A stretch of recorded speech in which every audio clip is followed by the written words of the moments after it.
Me. This is a podcast about hypnosis, transformation, and healing, and this is Dr. Liz, your host. It is Friday on the weekend before September 11th when I'm recording this intro, and Hurricane Irma is headed towards South Florida, which is where I live. Everybody is pretty much on edge. I was up half the night with anxiety, just worrying. My children are safe. They went with their dad up to North Carolina, but I am staying here in South Florida. And listening to this interview that I did with John Harrison was just such a lovely reminder of staying present, staying grounded, of using hypnosis to reduce anxiety, and a nice reminder of tuning into the breath. We also talk about other things as well, like respect of the client when they come in to somebody's office and the development of the trust that happens so that people can step into change and can step into feeling more emotionally free, feeling like they do have the ability to release and cry and let go and work on what they came in to work on. So it's a really good part of the interview.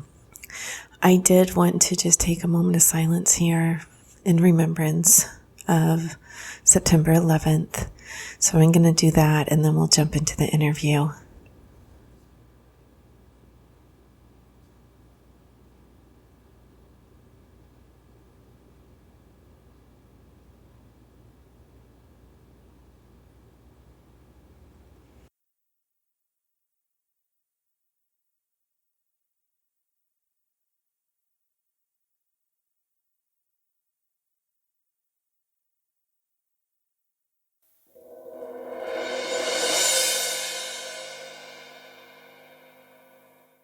So hi, John. Welcome to the Hypnotize Me podcast.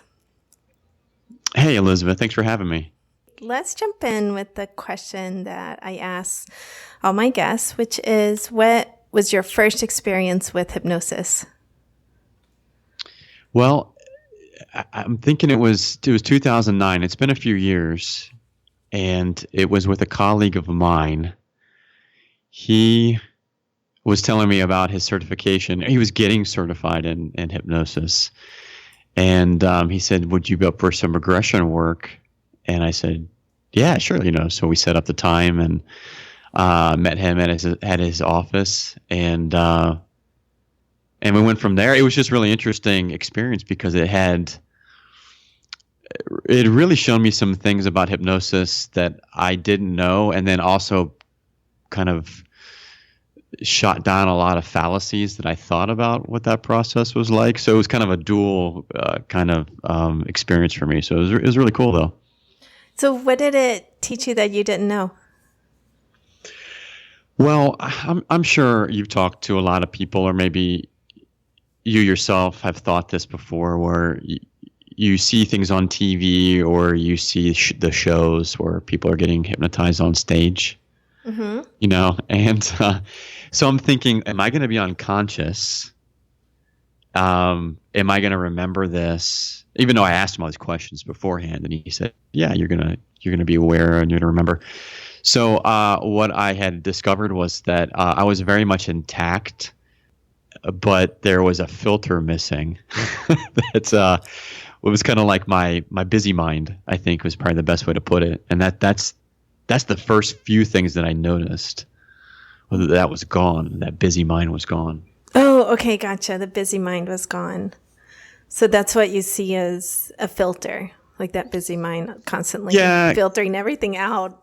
Yeah, I mean, I'm pretty analytical, whether or not I want to be or not. So my mind is constantly, my mind is constantly going, and I just felt very, very focused and serene at the same time. Once I was under, he did a countdown with me, so I was under the countdown, and I just remember feeling this, like almost like a clarity kind of come in. Mm-hmm. It was interesting. Yeah, but the point is it was nothing like I thought it was going to be. Mm-hmm. There were no bells and whistles and different things kind of happening, like I'd seen on, some comedy shows or wherever else you see the hypnosis on TV. Mm-hmm. And regression work for the audience is when the hypnotherapist takes you back to a point in time. So was he taking you back to a particular point in time, or was this just more like open, let's explore? Yeah, I remember going back to a certain point in time, and the question was prompted by something that was happening in my life right now that was causing me some distress. Mm-hmm. And once I identified the person in my life, this was during my grad school experience, and I think I identified a professor that I had and it wasn't even like he was doing anything purposefully, just his personality was triggering me in many ways. So anyway, the regression work came in where he asked me to try to remember my first experience where I felt that or had experienced someone doing that to me or seeing someone else do it to someone else mm-hmm. and that's what I went back to. So I mean, going back, it would have gone probably into my early teens or late adolescent years, just the 12, 13, mm-hmm. 10, 11, like the middle school, those terrifying middle school years. Yes, right. Yeah, exactly. So after that experience, did you find that the professor didn't trigger you anymore? You interacted differently? Like, what was the result of that? I think it just broadened my understanding of myself, but also in context with other people. And so I think it was my first experience of actually tangibly being able to put my finger on what it was like to be triggered and why that was happening. So it just broadened my context of self. Uh-huh. So the professor would do the same things that he would do, and basically he was just, I get triggered around very analytical types. So in school, you're going to run into people who are very smart. Yes. And a lot of times being around people who wanted exact answers and I didn't have them, I wouldn't raise my hand, and then I would get some type of consequence from not speaking up in school, depending on the class or whatever. And I felt intimidated. So as I can't remember what exact class I had with them. I think it was supervision or some type of supervisory class. And I just had more of a context. I didn't take things so personally. That was kind of the end result of it. Yeah. I mean, I could still feel it. I could still witness and observe my underlying reaction, but it wasn't like I let it sink in to a point where it was deep, where mm-hmm. I would actually be behaving around it or reacting to it emotionally. Okay, so it took some of that emotional punch out of it for you, where you could step back from it some and say, hey, this may not even be about me, really. Well, you said that really well. I mean, this isn't necessarily about me, but can I witness my own process in this too? Like, oh, what if I gave attention to my body or to my heartbeat or to my breathing instead of trying to figure out how this person's going to put me on the spot potentially, and how am I going to react to that, and kind of living through fear. Yeah. Instead of, well, hey, let's just kind of pay attention to what's going on in my body. And I found that to be a lot more calming, which and the breath work was another part of the hypnosis too. So that kind of gave me a good context for that. Mm-hmm. So you learned some of the breath work just by the process of hypnosis. Is that what you mean? Yeah, the induction, this was before I think I was doing my meditation. Mm-hmm. So this was like 2009. I probably started my meditation routine probably like 2012, 2013. So the breathing, the relaxing, the counting down, all that stuff, paying attention to my breathing. He had me do a lot of sensate focused kind of what does it feel like to breathe in and pause and breathe out? And so that kind of got me into the hypnotic state there as well. I just remember feeling that like, oh, that was awesome. Maybe I should try that more often. Mm-hmm. Right. And, it feels good. Yeah.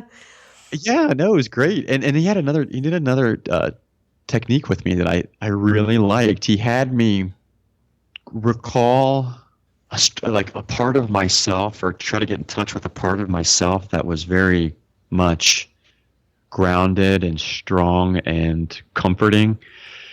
And if I could put like a shape or a face or a name to that part of myself, and once I was in contact with that side of myself, he had me do a handhold.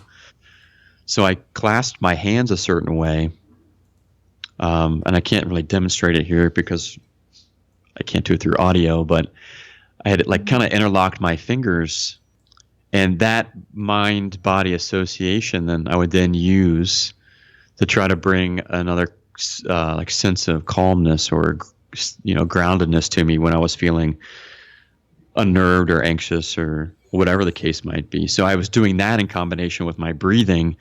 So I could do that in class. I could do that in other situations or environments that I was noticing I was losing some sense of calmness or groundedness. So that's the other part I really remember, which was really cool and very handy. And I still do that to this day. There's no pun intended. Very handy. Yeah. I didn't even realize I did that, but yeah, it was. Well, that's wonderful. He gave you an anchor. What we call that is like a certain hand position or something to bring you back to that state of calm and groundedness and tuning into the body so that. Yeah, absolutely. Yeah. And that's what he called it too. I remember that. It's like an anchor. Mm-hmm. So did you just have the one session with him or did you have multiple? Yeah, I just had the one session with him and I got a lot out of it. And I think that was probably my main motivation to get into doing my meditation and trying to stay consistent with that. And I had done some meditation groups and workshops after that. For me personally, that's probably the best way to describe that state, and maybe, you could also say there's self-hypnosis and meditation and body scanning and whatnot. So that was probably the strongest predecessor to me being just inspired and motivated to do that. And that's helped me tremendously. Wonderful. So it's really this first experience with, okay, I have a specific way to calm myself, to ground myself. And now I can learn other ways as well. Yeah, it's an upfront thing. So you're facing things you normally wouldn't face. And maybe I'll just speak for myself, because if that rational mind is intact, it's going to protect you. It's going to want to get you to avoid certain things and experiences and memories. And the hypnosis experience was, well, I feel safe. I'm in a safe place. Let's do some work on this. And it was like, I remember crying a lot. And I remember having a thought as I was crying, like, wow, this is really easy to cry. Usually I don't cry this easy. And it was like having someone draw that out of me in a very comforting way, so to speak. And I was just remember having this thought of like, this is really strange. Like, it's almost like if this person was pulling emotion out of me, and it felt so good because I needed to process, I needed to release. And then also having another thought of, this wouldn't normally happen because I would stop myself from going that direction. Okay. So even in like talk therapy, let's say that you were doing, which is also a very safe environment. Sure. There's a part of yourself that would, I'm assuming not always, but sometimes just stop yourself from going to that deeper emotional level. It gets better with practice. You get to trust yourself more, but I could still feel it. So I've been seeing a traditional therapist for several years, and there's still like a double check, like your mind goes, you can just feel it being active. And then it's gotten better. I mean, I'm much more okay with emoting now than I used to be. But at the time, yeah. Well, I imagine because you come from a military background, right? How long did you spend in the military? Well, I spent 8 years in the 8 military. years. Okay. Which Yeah, but emotion is not really emphasized. no, you don't want Really. to. You don't want to go tell people your deepest problems and cry in front of them. That's just not. Right. Yeah. That's not what you want to do. So I get kicked out. Right. But No, I'm kidding. but there's a conditioning, and So I imagine that's a long time of conditioning, like 8 years. And I think, too, growing up a male in this society, there's certainly some conditioning that goes with that. well, that's the strongest thing. It's not even the military itself. I mean, it's just the society. It's just what you learn. You just learn it, and you don't know any different. So at this point in my life now, I've got kids, I've got other responsibilities, I've got all these things going on. I mean, there's certain things that I used to do that just don't serve me anymore. So it's kind of cost benefit analysis in many ways. Is like, all right, well, let's just get over the hump and just deal with it. Not got to manage it, because I just don't have the energy, time, or strength anymore to do. So it's kind of naturally kind of happened where I'm much more cognizant of my own blocks as they come up, and then meeting and greeting them, and then working around or through them, so they just become part of the process instead of a barrier. But yeah, I mean, sure, for years and years and years, it's like, whoa, if I cry, does that mean I'm weak? Does that mean I'm weird or crazy? Or what happens if I don't stop crying? What happens if I start crying and I can't stop, and I have to drive home in like a puddle of tears?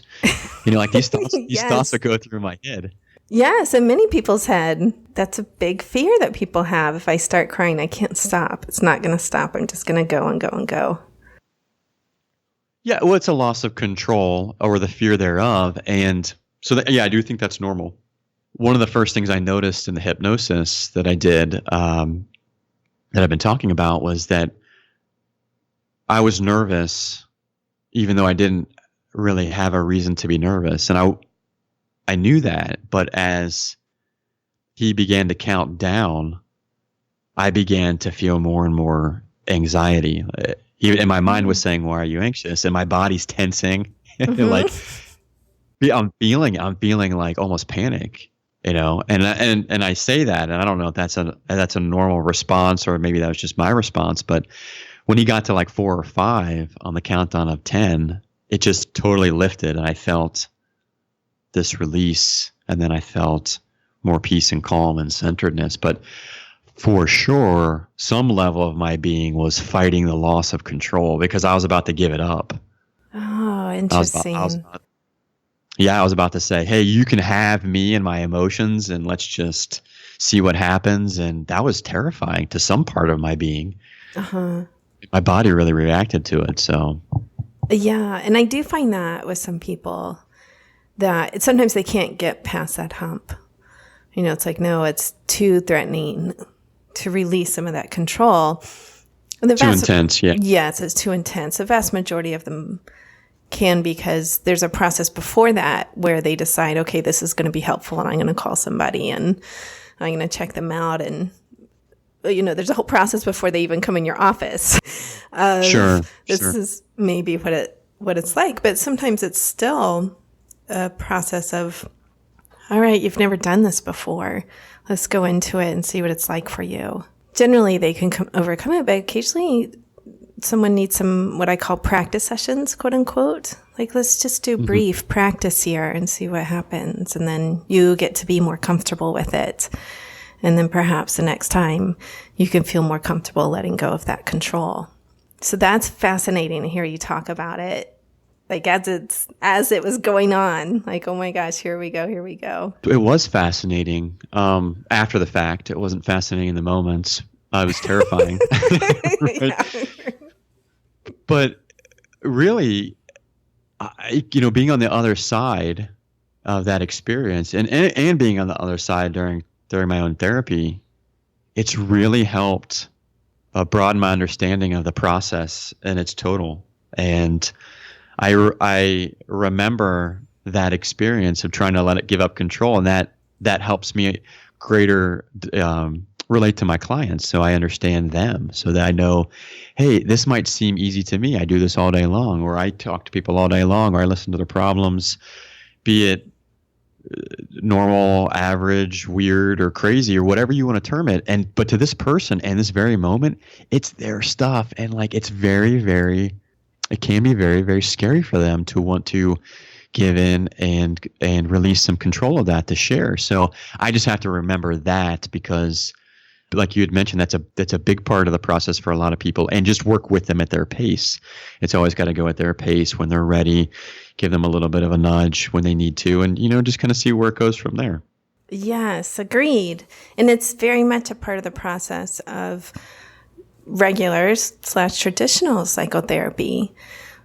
I think it's a good point that you made of going in to see someone and feeling safe to talk about your stuff and putting that out there. And there's so much fear of judgment around it. And what are they going to think of me? And all of these processes that go on that take time to build trust so that someone does feel comfortable sharing and letting go some of what they're dealing with, what they're working on, and their feelings as well. Yeah. And I'm sure you know this too. When people have a trauma background in terms of being violated, or be it physically, emotionally, or whatever the case might be, that's extremely difficult for them. Mm-hmm. And the brain is just doing its job by saying, no, you're not going to do that. That's not going to happen. We're going to put up a block here. Even if their intention is, I want to, the mind has to also follow along at some point, so it can begin to kind of give in a little bit and to ease up. So that process for people can take quite a long time. And my experiences with clients is that I now know not to judge too quickly on terms of what someone's potential is, because I've had clients that it could be 6 weeks to 2 months before I really see a consistent shift in their ability to disclose. But I know that when they come every week or every other week, I know that intention's there, and I just hang with them as long as I can. And their turning point can just be different from someone else's. Yeah, absolutely. Absolutely. And sometimes hypnosis is helpful to help them along in that process, and sometimes it's not appropriate. So I'm going to say that too. Like it's not always appropriate technique, particularly when you're talking about trauma. But often it can be helpful to say, okay, let's work through some of this where it doesn't trigger you as much, where it's like bypassing that brain part, really, those stops that automatically come up so that you can work through it more easily. But yeah, it's right. It's client by client. You can't make a blanket statement around that. It's definitely individual. Yeah, absolutely. Yeah. Well, as you're talking, I just had this vision of you ever played Jenga? Uh-huh. Well, you're taking the pieces out from the support of the structure, but you're not going to take out the piece that topples it. Right. You're going to be working along the path of least resistance in the blocks so you can continue to build them. If I'm working with a client, or I'm going to guess, you're working with a client, you aren't going to always feel like you have to hit the core issues. Maybe it's something a little bit more on like a scale of a 4 to 5 or 6 as opposed to a 9 or a 10. And that can actually create momentum. So eventually those core issues can be a lot more easy to process and digest through. So it's just not like a linear thing where we're just going right at the hardest thing so you can feel better automatically.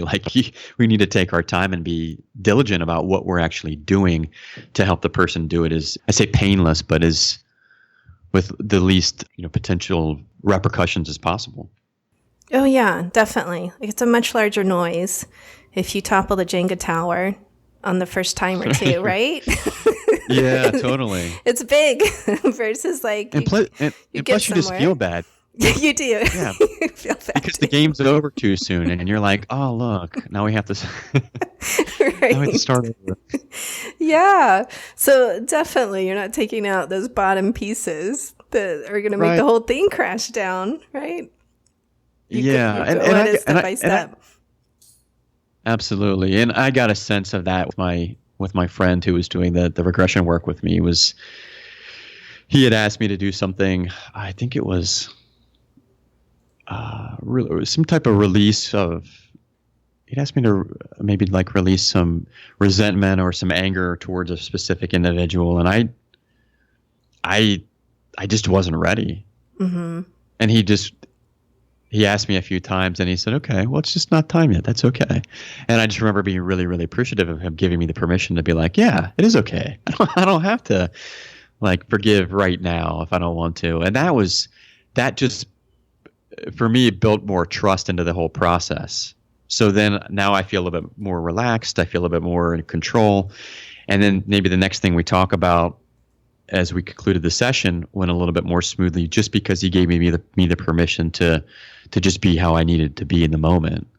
Mm-hmm. And so every little bit matters. Yes. There's always this function, this protective function that is going on that sometimes people aren't really ready to release that yet.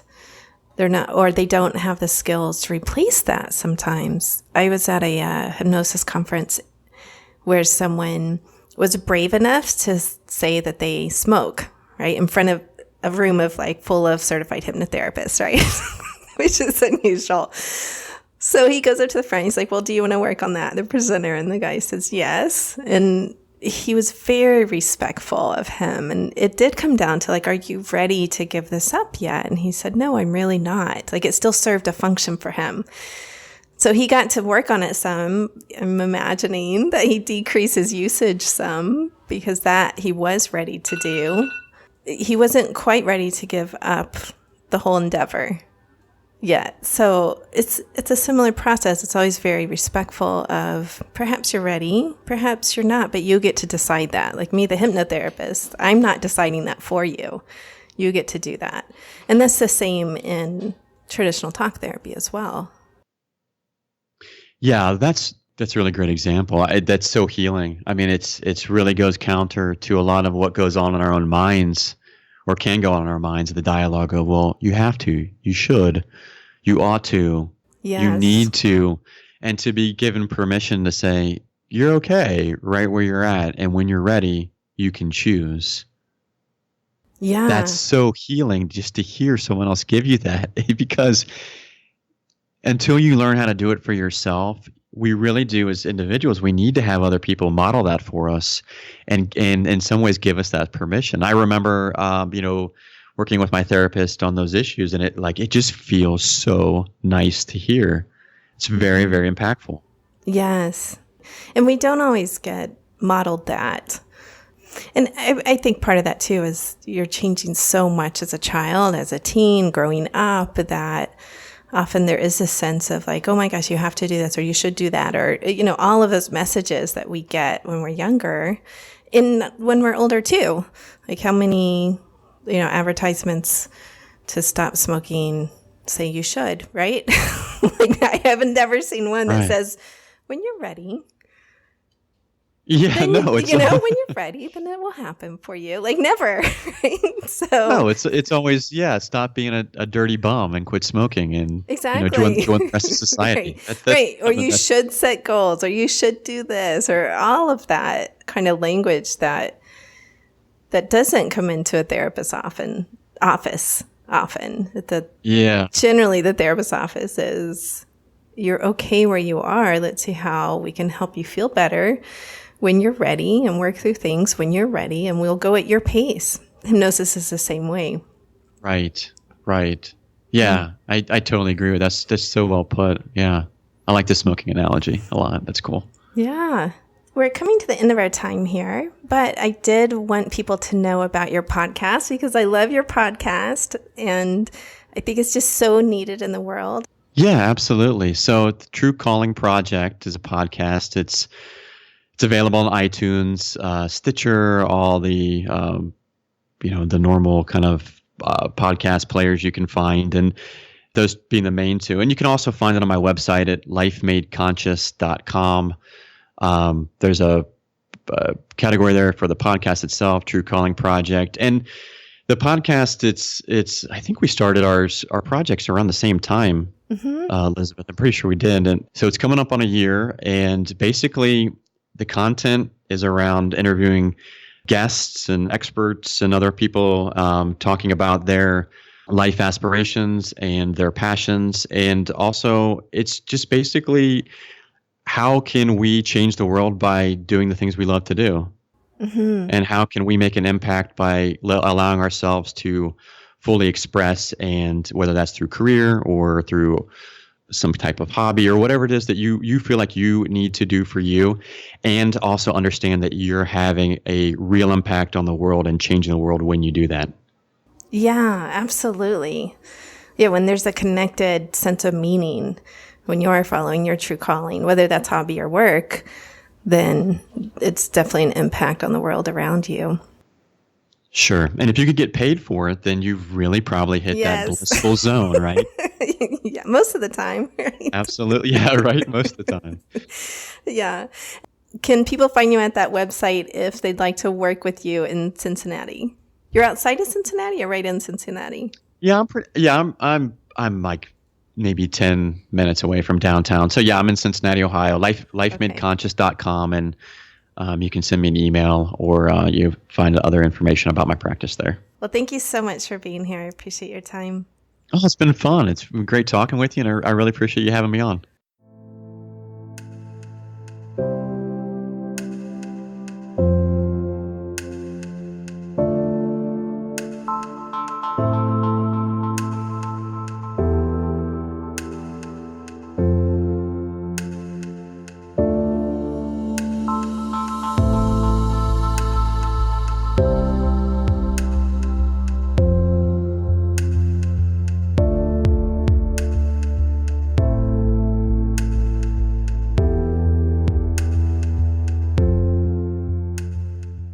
What I loved about this interview is John's real sense of how hypnosis helped him feel more emotionally free.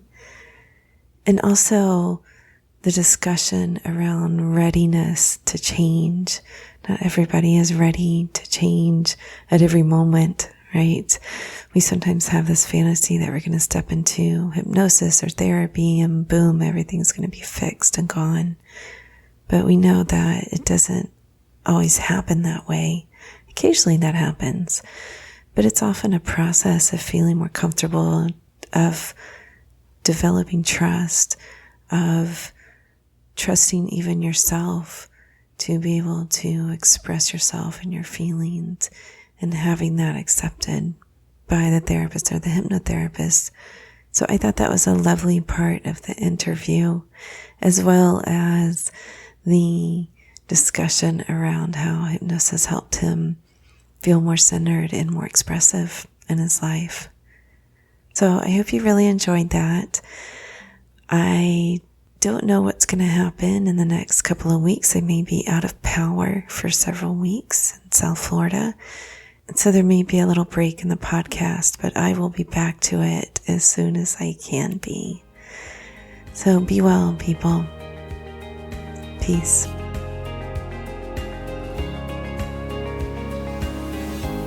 If you like this episode, do me a favor and rate, review, and subscribe on whatever player you like, or even better, tell a friend so that more and more people learn about hypnosis and how it can be helpful for them. If you want to know more about me, head over to drlizhypnosis.com. That's DRLIZ hypnosis.com. You can see the downloads and see if there's one that's helpful for your life. Or you could also join the newsletter and get a couple of free files, as well as lots of good content. I've written a newsletter for well over 10 years. Go ahead and subscribe and join the rest of the world. All right, people, have a wonderful week.